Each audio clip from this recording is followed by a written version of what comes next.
are Anybody now need open. mic support? I'll hold it. That's crazy. Yeah, you take one, bro.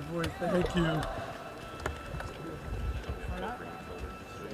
Just don't shoot me there, right? Don't worry, I got the tight on him. Okay. All right, we are now open for questions. Evan, how much better prepared do you think you are for the playoffs because you've been through it before? A lot more prepared. You can't teach experience. Our first time in the playoffs last year, I feel like really opened a lot of guys' eyes, and it's definitely a different type of game. And so I think we're way more prepared this year than last year. What was the one thing that you personally took from that experience? All the intensity, everything is just up.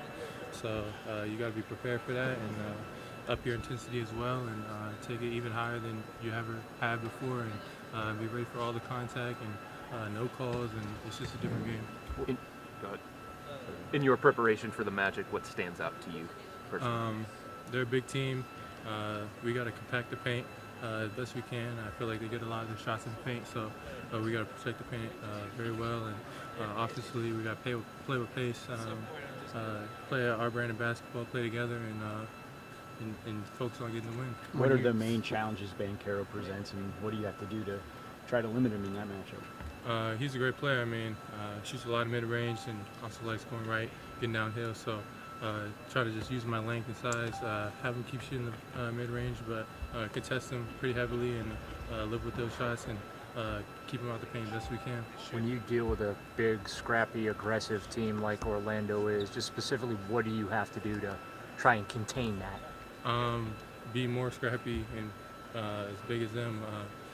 Use our length and our tenacity and push them off their spots. I feel like they're going to try to do the same with us, so we got to be strong on the offensive end and get open and not be denied and stuff like that. So just having your intensity and sense of urgency really high. So How has having veterans like Marcus Morris Sr., Tristan, helped your game this season evolve?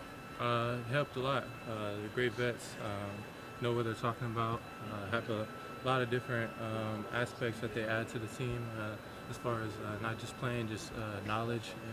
And I feel like we learned a lot from them throughout the year, and we're going to keep learning from them throughout these playoffs. The numbers say that you have been an elite defender since you came into the NBA.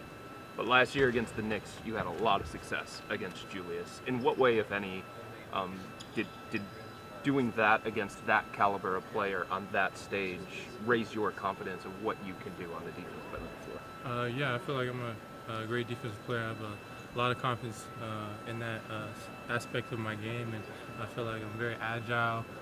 Also been building my strength so I can hold my ground a lot more this year, and I feel like my blocking and just presence in the paint definitely deters a lot of players. So I'm very confident in that aspect of my game, and I'm going to try to use it the best of my ability throughout this whole series and throughout the whole playoffs. How much do you relish those one-on-one matchups against the best players in the game? I like them a lot. I mean, they're usually big moments in the game, and usually you got to get a stop or they got to score. So you got to just bank on your defense, bank on what you know, and play the best you can. This was an unusual season for you in that you had to fight through some major injuries and claw your way back. Does that add any appreciation to the opportunity in front of you? Yeah, a little bit. It was definitely a different season. Used to playing most games, and this season was a little different. Happens like that. Everyone probably gets hurt once in their career or something. So just try to bounce back as best I can and be as ready as possible. Feeling as good as I ever have. So that's a good thing, and I'm gonna be ready for the game. Going back to Paolo, how is it that you do keep him off of his spots and make sure he doesn't get to where he wants to? You just gotta play physical, get into space, and deter him to going right. I feel like he likes going right a lot, so try to keep him to the left side and send him to our crowd and play our defensive scheme. The Magic, they gang rebound a lot. They have like guys that average 4 or 5 rebounds, about 5 or 6 of them. How do you approach that when you're another team? We gotta just gang rebound. Everybody gotta rebound. They crash a lot from the corners and from the slots, so guards and bigs have to keep an eye on that. Make sure you watch the defender if they go into the rim or not, and everyone just gang rebound and try to come up with the ball. How much are you anticipating having to play make, knowing that Donovan and Darius are probably going to get blitzed? A lot. Yeah, we're probably gonna have to play in the pocket a lot and just play out of that. I feel like we've been playing that most of the season, honestly. Most of the team's been hiding us, so I feel like we're pretty used to it. But we've just been adding more and more schemes and how we can defeat that, and we just gotta keep on the game plan. You averaged a career high in assists per game this year. What do you feel like led to that uptick? Just understanding our offense, and then also guys just cutting and playing off me and trusting me with the ball when I have it in my hand, and just being a playmaker out there.